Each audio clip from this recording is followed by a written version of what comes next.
Hello from Teacher Melissa, and I want to talk to you today about doing TPR with our students and how to get the most bang for your buck with that TPR.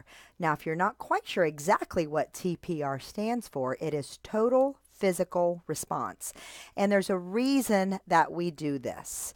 So, first of all, yes, it is to illustrate what the English words are coming out of our mouth. So it helps the student make a connection when we are illustrating that with our hands. Like when I say cat, cat, meow, cat. And sometimes I'll draw the little whiskers on the cat on the screen. This is great for trials. So for one thing, yes, it gives them an illustration, an additional piece of information that their brain can grab onto to make a connection to this English word that's coming out of our mouths. But I think too many teachers stop there with the TPR. We should be asking our students to do the TPR with us. If they are also doing these TPR actions with their hands and their body, it will actually push that language a little bit farther back in their long-term memory. Now, I don't know about you, but if I try to learn a little bit of a foreign language like Chinese, I learned how to say Happy New Year in Chinese, and I forgot it in the very next class. I forgot it 3 slides later. I wrote it down on a little piece of paper so I could look it up and try to figure out how to say it because I couldn't remember just a few moments later. So we know our students do the same thing. And if we can do something for them and with them, that will help. Now, I want to focus this video not on the instructional TPR. I don't want to talk about draw a line or talk about drag and drop. I'll do a different video for that. I'm just talking about having some fun with a TPR with your student to help them push it into their long-term memory and to have fun. Now, depending on the age of your student, let's talk about the older students first. Level 3, 4, 5. Sometimes, not very often, but sometimes, depending on the personality of the student, I will ask a level 5 student to do the TPR with me. Not very often, but very often with my level 3.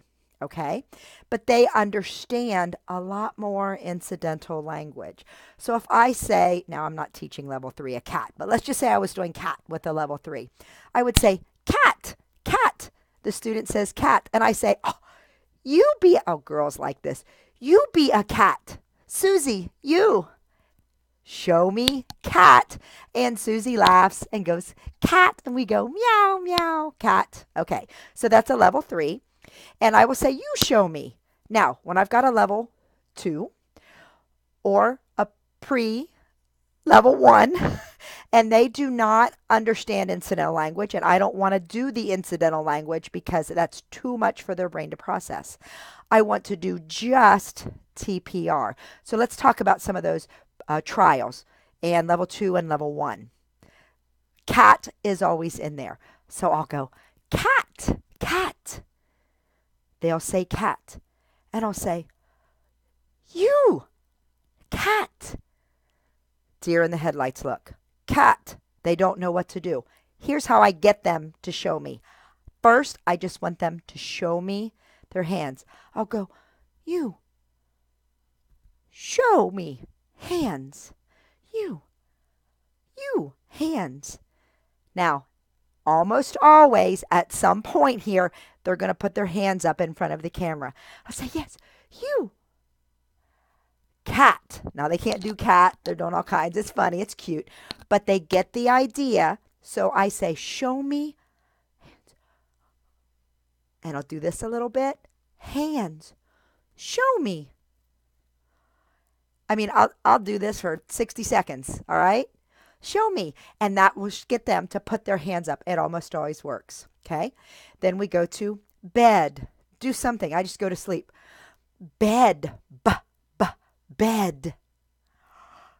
They repeat, bed, bed, you. I'll do the hand thing again because now they get, when I do this, I want them to show me their hands. You. They will go to sleep. They'll do this almost every time. Now, if they don't, okay, I'm saying, oh, good, and I'm swiping on. But I'm going to give them a couple minutes. I want them to do the hand motions with me. They enjoy it, gives them something to do. They're sitting there for 25 minutes. It pushes it back into their long-term memory, and mom is sitting right off screen there watching me engage with their child. Okay, so do whatever little thing you can do. Now, if it's an action of any kind, have the student do it with you.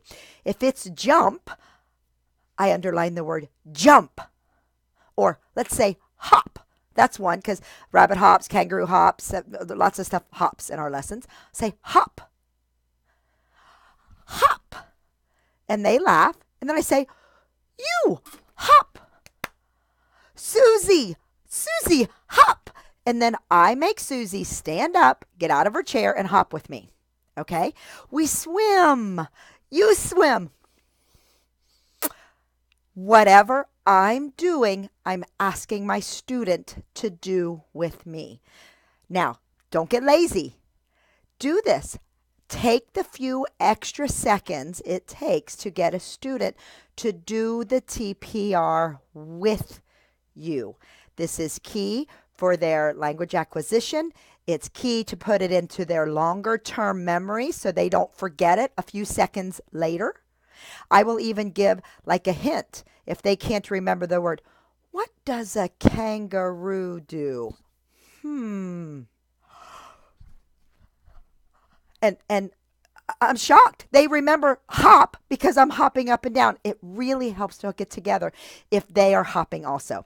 So it does push it back into their longer term memory, helps you engage the student. They need to move around. It's hard for any age kid to sit there in front of a camera in a little window when they can't move around. So help them to move around. And actually, it also gets that oxygen back up to their brain. Studies have shown, hey, in my brick and mortar, we are required to get those kids up and moving as much as we can. They should not be sitting for a long time just working their brains. So I make sure it happens, even with my older students, if I can, to get that total physical response on both sides of the screen. Okay, great. Give me a thumbs up if this one helped you, or if maybe you already do this and you have seen the benefits. Give us some comments below or on whatever Facebook page you saw this on. Let's work together to be better teachers for our students.